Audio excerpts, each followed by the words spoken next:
acho que aqui, o pastor Éder podia ter continuado, não é? Ele podia ter continuado.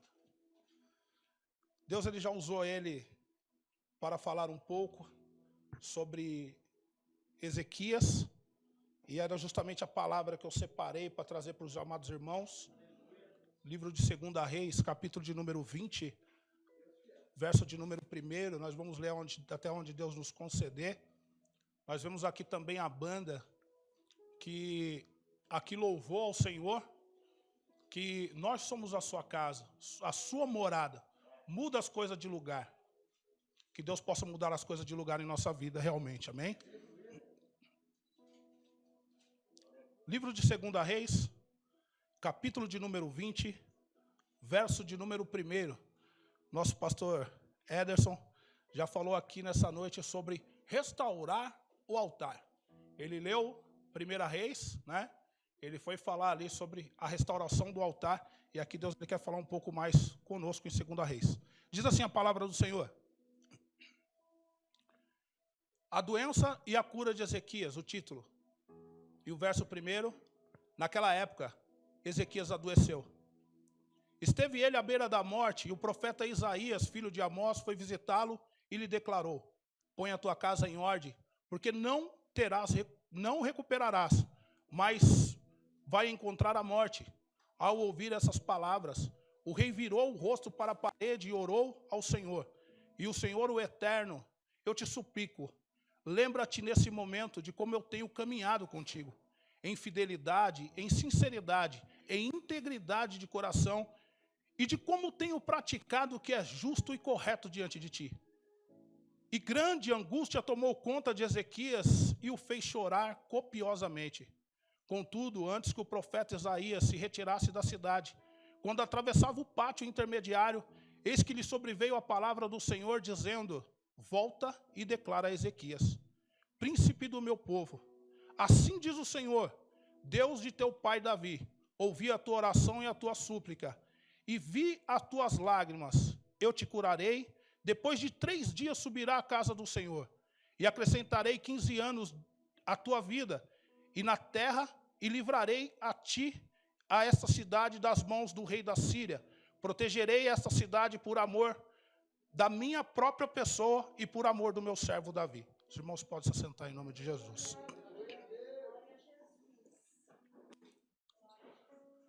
Nós vemos que nem sempre as coisas começam da maneira que a gente espera.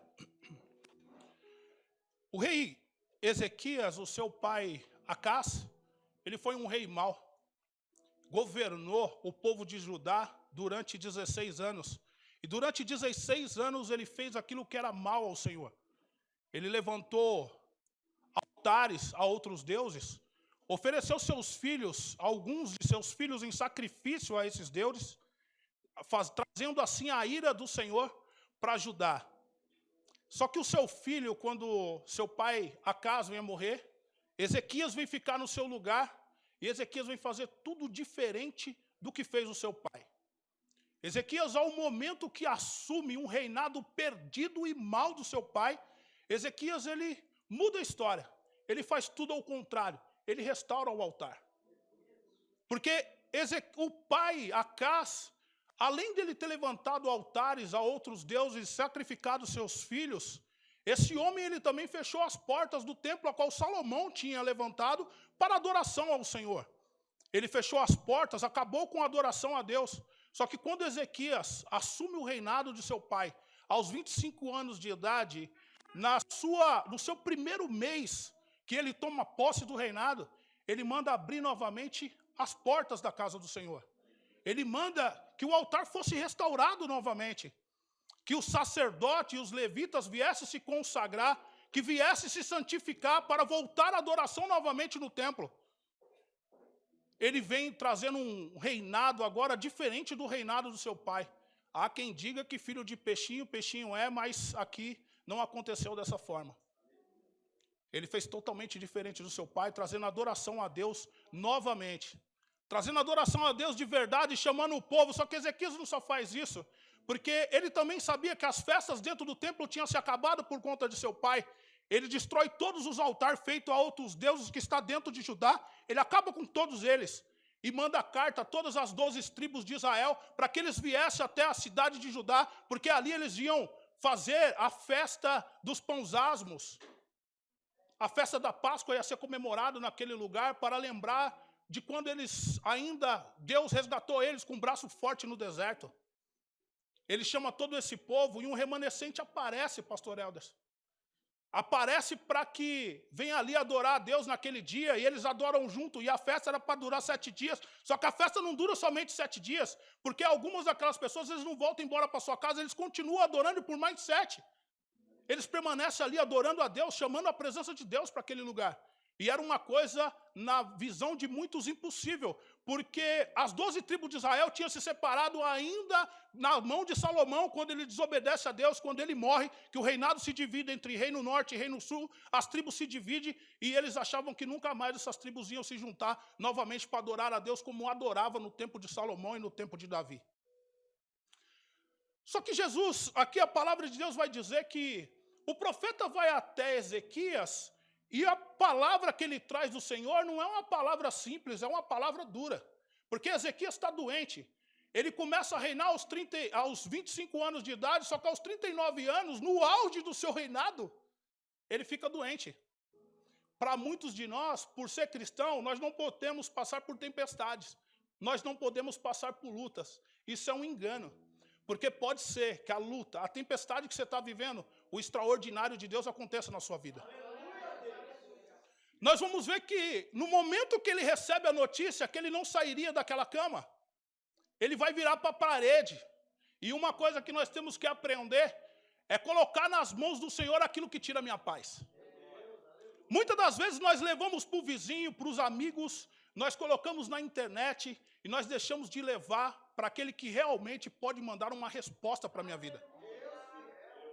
A palavra de Deus diz que ele vira para a parede, ele não grita, mas ali ele inicia a sua oração, e a sua oração inicia com palavras: Senhor, lembra-te dos teus servos, como andei na tua presença, como eu fui justo, como eu andei em integridade contigo.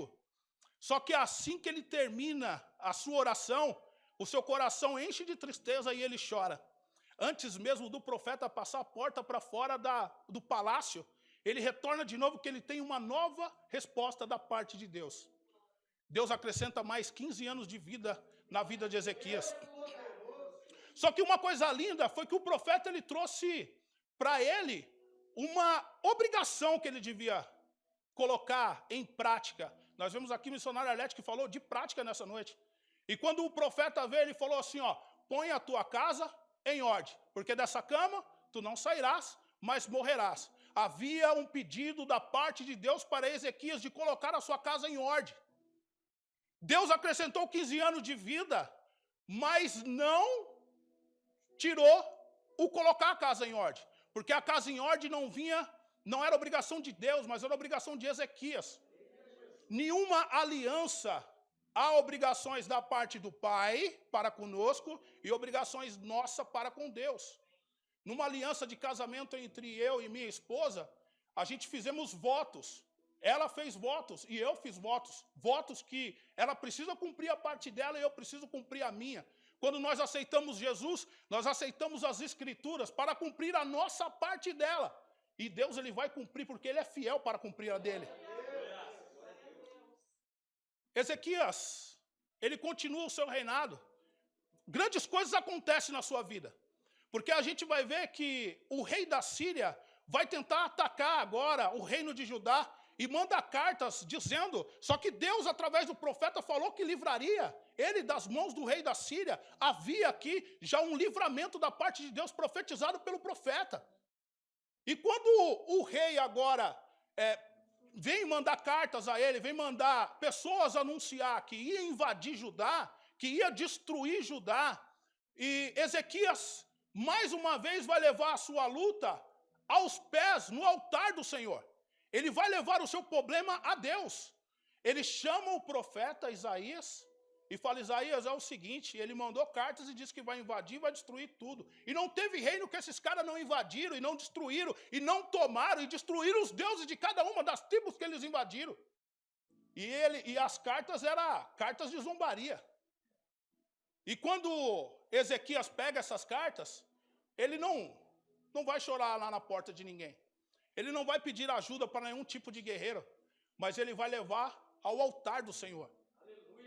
Mais uma vez nós aprendemos com Ezequias que estar na presença do Senhor não é ausência de lutas, de dificuldades. Estar na presença do Senhor, pode ser que venham as tempestades, mas os meus pés estão firmados na rocha. As tempestades vão bater, mas as tempestades não vão me derrubar. A vento vai soprar, mas eu vou continuar de pé, porque quem me mantém de pé é a palavra de Deus. É Jesus Cristo. Ezequias leva, e de uma forma extraordinária, porque o extraordinário precisa acontecer naquilo que você não consegue resolver, porque aquilo que eu consigo resolver não é extraordinário. Aquilo que eu vou no médico, que eu estou gripado e o médico me dá um remédio, eu tomo ele, é Deus que deu sabedoria para os médicos criar o remédio, mas não foi o extraordinário. Mas se eu estiver em estado terminal e o médico disser, não tem mais jeito, o meu Deus pode dar o resultado final e falar, sou eu que dou a vida e só eu posso tirar. Minha sogra recebeu um diagnóstico de câncer e os médicos disseram estado terminal, então ela não dura muito tempo, dá alta para ela. Minha sogra já está com quase uns 150 anos. Chegou. Não morreu ainda. Né? Porque Deus deu vitória, sustentou ela até os dias de hoje e tem sustentado. Porque a resposta do médico não é a resposta de Deus. A resposta de um médico não pode tirar a sua paz, o seu sossego. Porque a resposta final vem do alto. Ezequias apresenta as cartas ao Senhor. Senhor, está zombando, mas não é de mim, não é do meu reino que é pequeno, eu não tenho guerreiro. Mas ele está zombando de ti, Senhor. Ele falou que ele destruiu outras cidades, outros deuses, e que vai destruir a gente também. Deus, calma, pode deixar que eu enviarei uma resposta. Naquela mesma noite, uma resposta veio.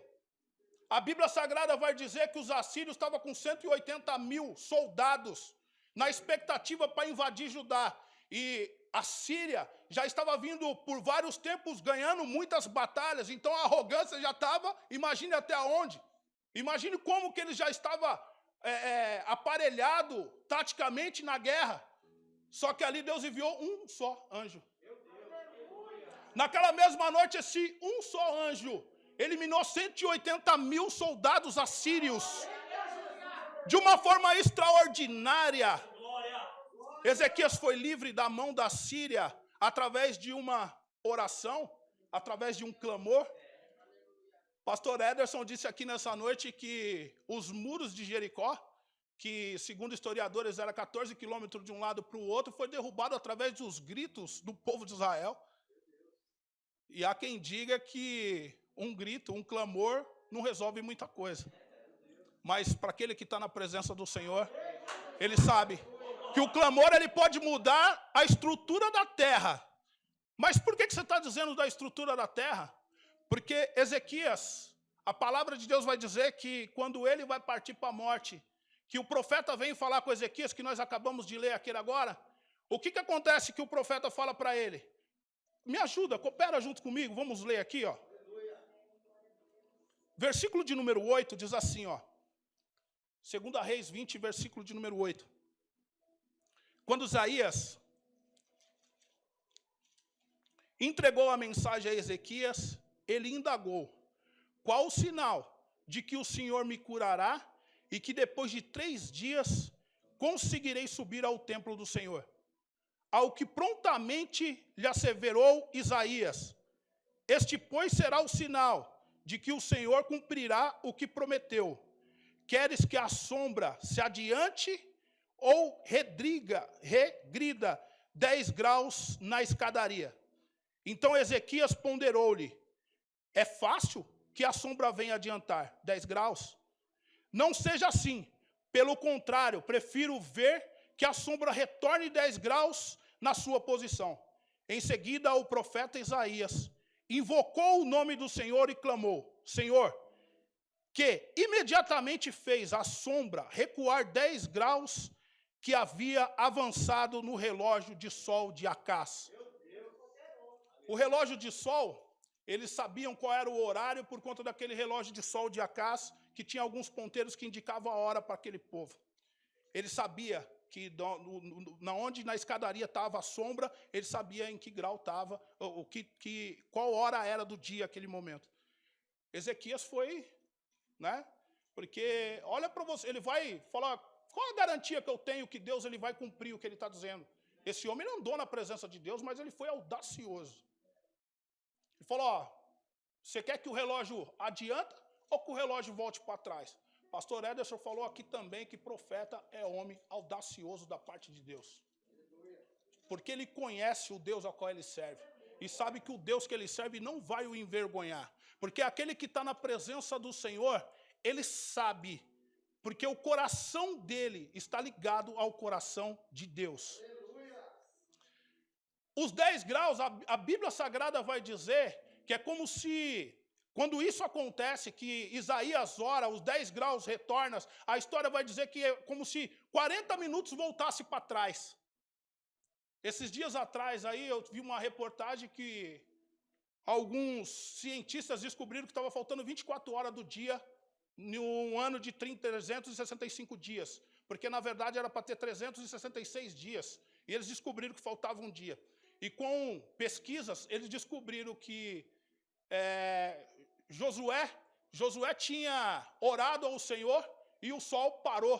E o sol parou dentro de 23 horas e 20 minutos. Então faltava 40 minutos desse tempo que eles ainda não tinham descoberto de onde que era. E depois eles vinham descobrir que dentro da palavra de Deus mostrava Ezequias faltando 40 minutos no relógio de Acás para inteirar as 24 horas. A ciência nunca conseguiu provar que Deus não existe. E todos os dias eles mostram que a Bíblia Sagrada é mais fiel do que qualquer livro que você aprende na escola. A gente vai ver dentro da palavra de Deus que o põe a sua casa em ordem tinha a ver com o seu lar. Põe a sua casa em ordem não tinha a ver com a sua vida espiritual, porque a vida espiritual dele estava em dia. Esse homem pede para que regrida o horário e o horário regride. Esse homem faz a sua oração que ia morrer, ele ora ao Senhor e Deus dá 15 anos de vida para ele. E quando ele indaga em sua oração, ele fala, Senhor, lembra-te do teu servo como andou com fidelidade na tua presença. Será que todos nós poderíamos fazer essa mesma oração a Deus?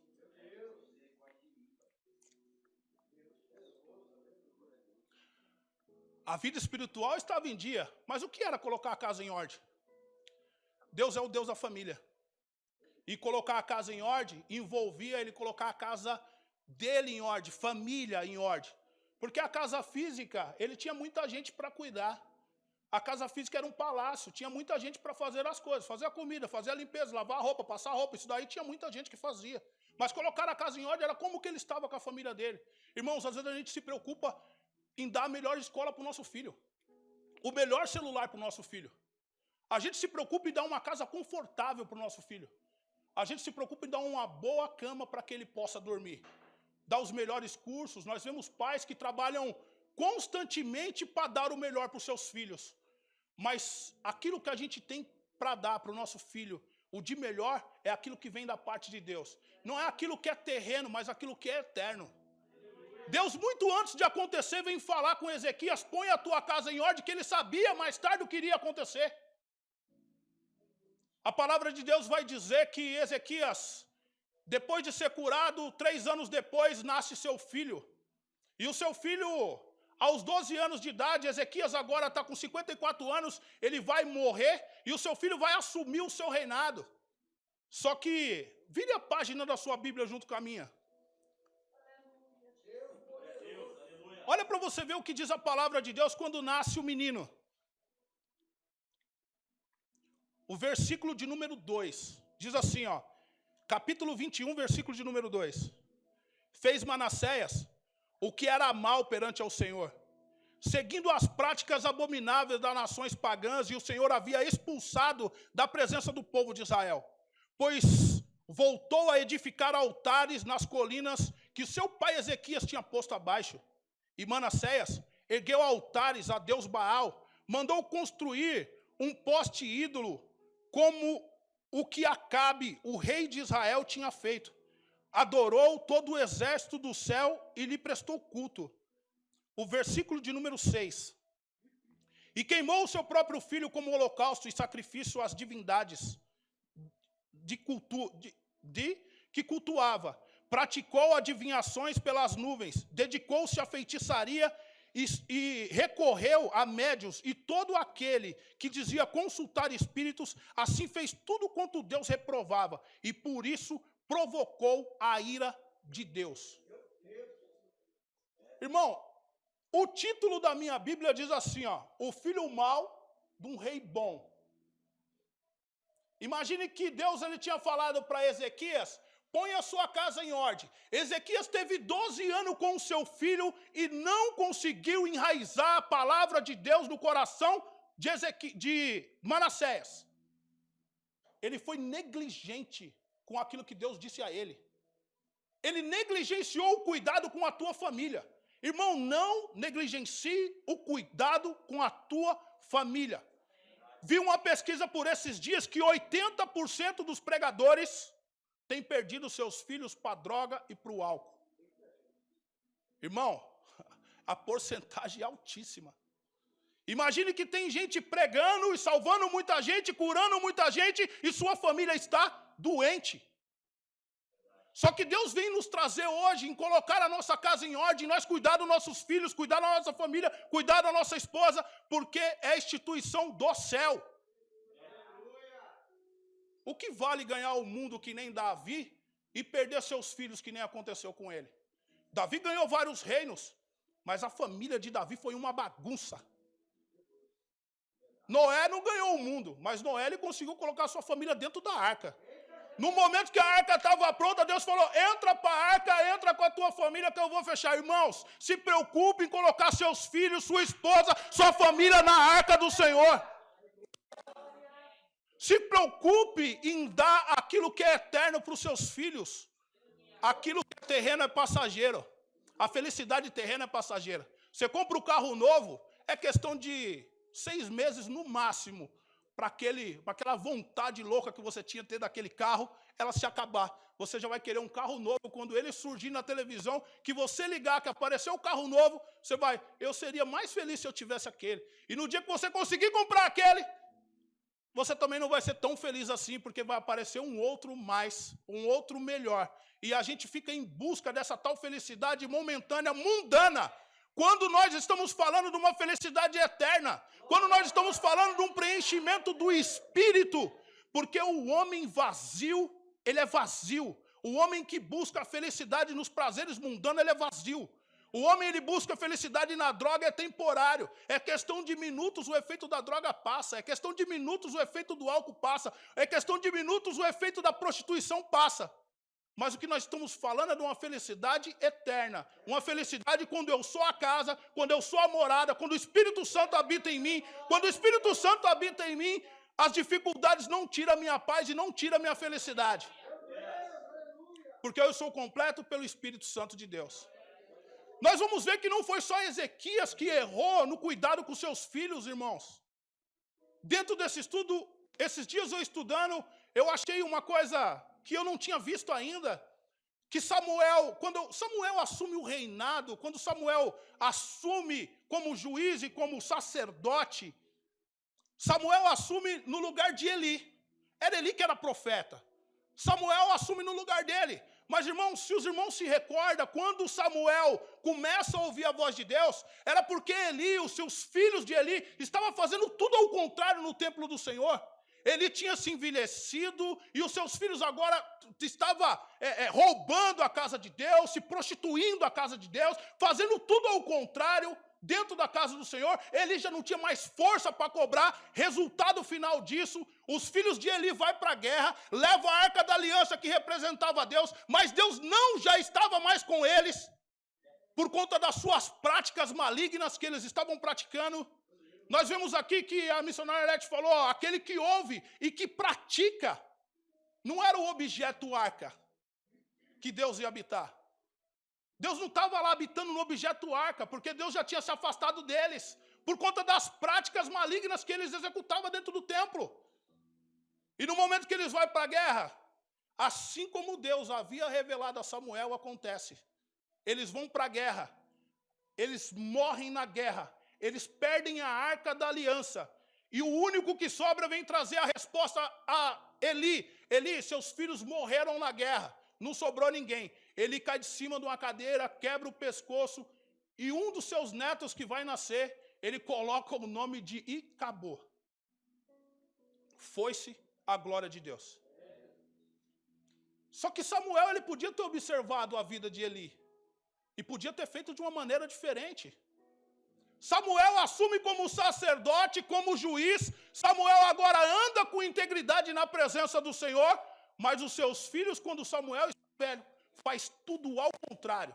E para mim, foi um momento de espanto, que eu não sabia. Abra sua Bíblia junto com a minha. No livro de Samuel. Livro de 1 Samuel. Capítulo de número 8.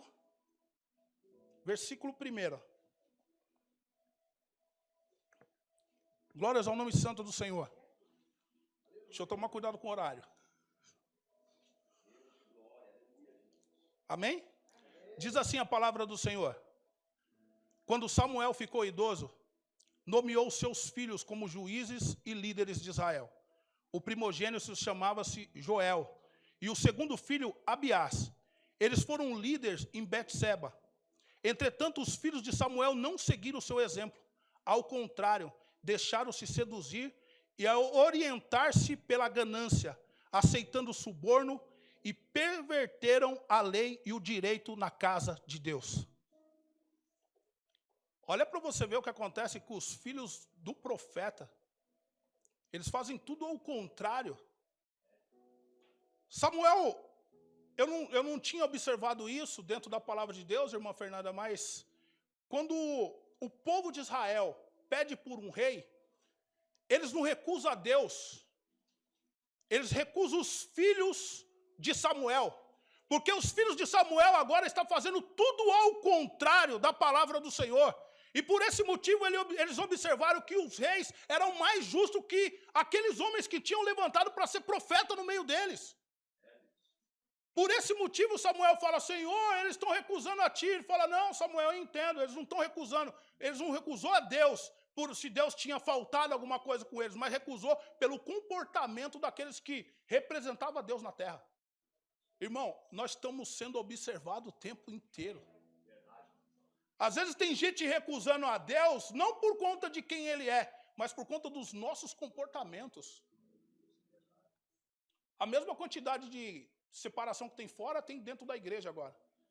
A mesma quantidade de brigas que tem fora, tem brigas dentro da igreja. Irmãos, a internet é terra sem lei. Às vezes a gente vê que os irmãos é até bonitinho dentro da igreja, quando você vê que a galera posta na internet dá medo.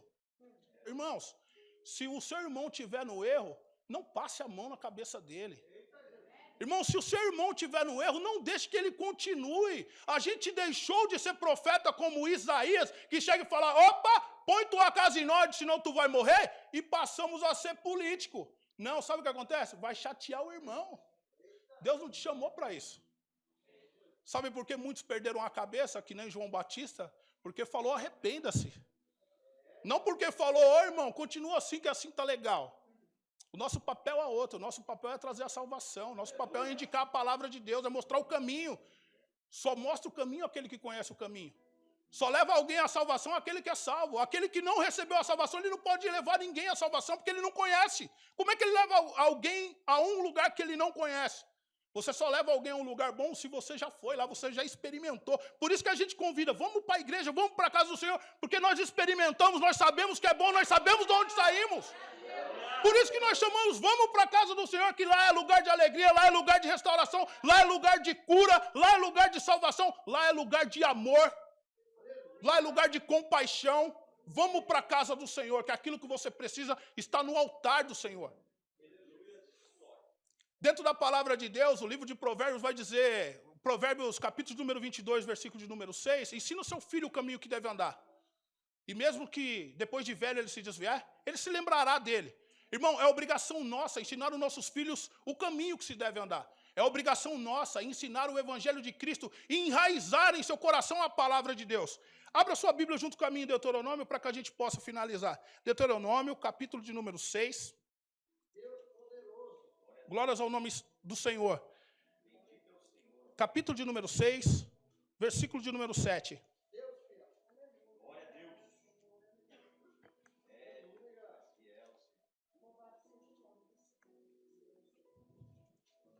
Diz assim a palavra do Senhor.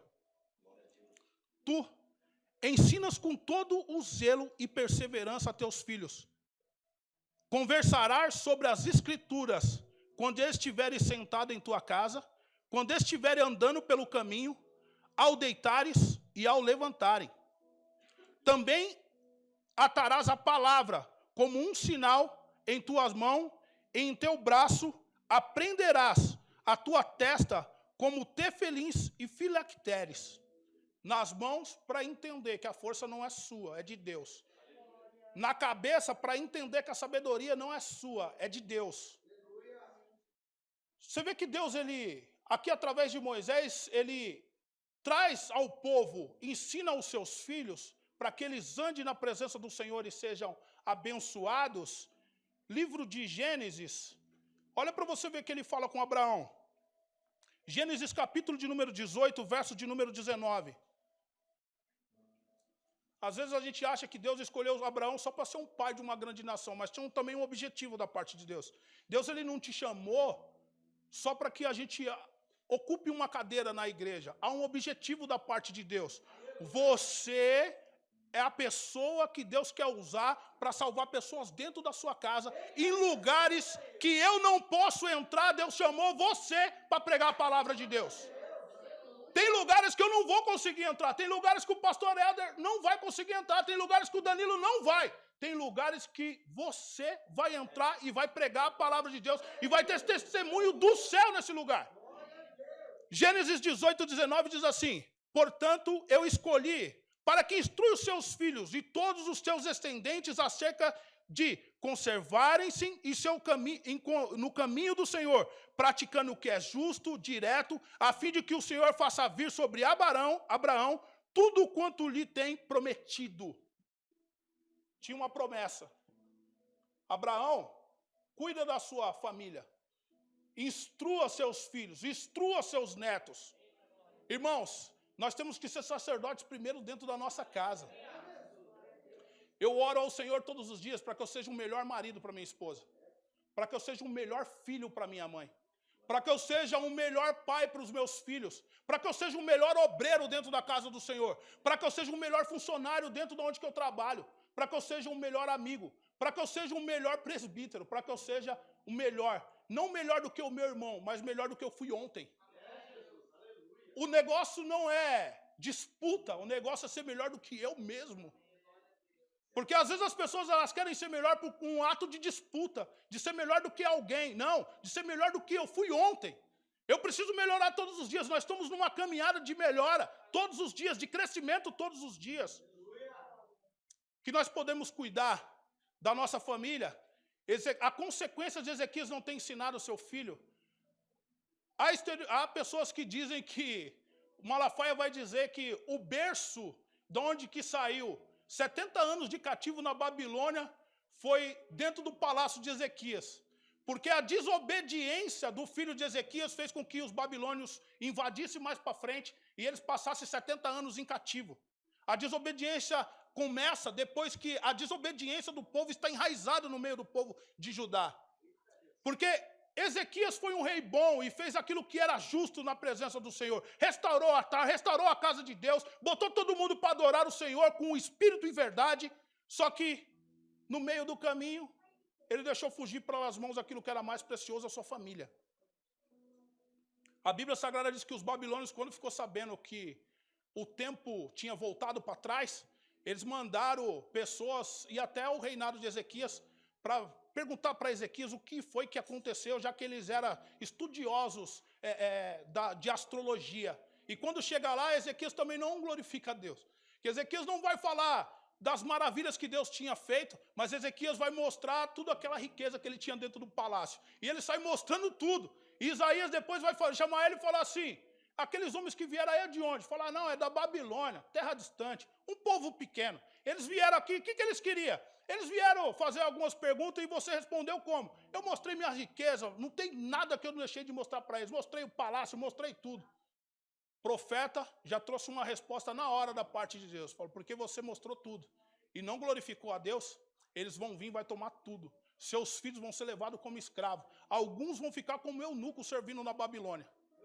E quando Nabucodonosor assume o reinado da Babilônia, a gente vai ver Judá entrar em ruína e ser invadido, e os próprios filhos, os netos, ser agora levado para dentro do palácio como escravo. Que nós viemos cuidar da nossa família. Que nós viemos atentar a palavra de hoje. Restaura o altar. Que nós viemos entender a palavra de hoje, que firma sua casa sobre a rocha.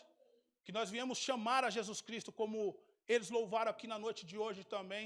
Eu sou sua casa, faça sua morada, tira as coisas do lugar, peça para que Deus ele te mostre aquilo que está fora do lugar dentro de você. Eu não consigo saber o que está fora de lugar dentro de você, mas você sabe. O Espírito Santo ele é lindo, porque ele nos mostra qual é o caminho, ele nos mostra aquilo que está errado dentro de nós. Eu vejo esse dia, eu fiz uma brincadeira com uma amiga minha, e ela chegou com um cachorro, e eu achei que ela estava cansada, e eu brinquei com ela, eu falei, ô Tainá, esse cachorro está mais alegre que você. E o cachorro estava com a língua para fora, e para mim ele estava sorrindo. E a Tainá sorriu e começou a chorar depois, e aquilo me entristeceu. Aí eu fui pedir perdão a ela, porque o Espírito Santo me tocou a isso. Falou, Tainá, me perdoe da brincadeira que eu fiz. Eu não devia ter feito aquela brincadeira. Ela falou, não, você me alegrou naquele momento. Eu estava muito triste, mas quando você falou que o cachorro era mais feliz que eu, quando eu olhei para ele dando risada, ele era mesmo. Por isso que eu voltei a chorar de novo. Eu falei para ela, Jesus te ama. Jesus te ama, procure a casa do Senhor. Procure Jesus Cristo. Ele tem uma resposta para a sua dificuldade. Ela, naquele dia, ela falou, eu vou para a igreja. Se foi, eu não sei. Né? Mas se tem alguma coisa fora do lugar, peça que Jesus coloque no lugar de novo. Se tiver que perdoar, perdoe. Se tiver que falar que eu te amo, fale. O dia de amanhã não pertence a nós. Foi dito aqui também, o próximo minuto não é nosso, o próximo minuto é de Deus. Amém? Eu quero agradecer essa oportunidade que Deus me deu de estar aqui junto com os irmãos.